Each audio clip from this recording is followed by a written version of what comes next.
అమరావతి హోంమంత్రి వంగలపూడి అనితను ఉద్దేశించి మాజీ మంత్రి వైసీపీ నేత అమర్నాథ్ చేసిన వ్యాఖ్యలు రాష్ట్ర రాజకీయాల్లో దుమారం రేపుతున్నాయి. మహిళా సంఘాలు, తెలుగు మహిళా నేతలు, అధికార కూటమి నాయకులు అమర్నాథ్ వ్యాఖ్యలపై తీవ్ర ఆగ్రహం వ్యక్తం చేస్తున్నారు. మహిళల కట్టు బొట్టు వ్యక్తిత్వాన్ని లక్ష్యంగా చేసుకుని చేసిన వ్యాఖ్యలు అభ్యంతరకరమని మండిపడుతున్నారు. ఈ వ్యవహారంపై స్పందించిన జనసేన అధినేత ఉప ముఖ్యమంత్రి పవన్ కళ్యాణ్ ఒక హోంమంత్రిని మాత్రమే కాకుండా యావత్ మహిళా జాతిని అవమానించినట్టేనని విమర్శించారు. మంత్రి నారా లోకేష్ కూడా అమర్నాథ్ వ్యాఖ్యలను ఖండించారు. ఒక దళిత మహిళను లక్ష్యంగా చేసుకుని మాట్లాడడం వైసీపీ విషపూరిత రాజకీయాలకు నిదర్శనమని మండిపడ్డారు.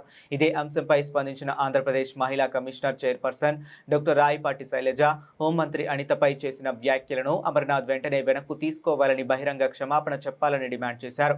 హోంమంత్రి అనిత మాట్లాడుతూ రాజకీయ ముసుగులో మహిళలను కించపరిచేలా మాట్లాడే వారి గురించి తాను ఖచ్చితంగా మాట్లాడతానని హెచ్చరించారు. మహిళలపై వ్యాఖ్యలు చేసేవారు తమ ఇళ్లలో కూడా మహిళలు ఉన్నారనే విషయాన్ని గుర్తుంచుకోవాలని సూచించారు.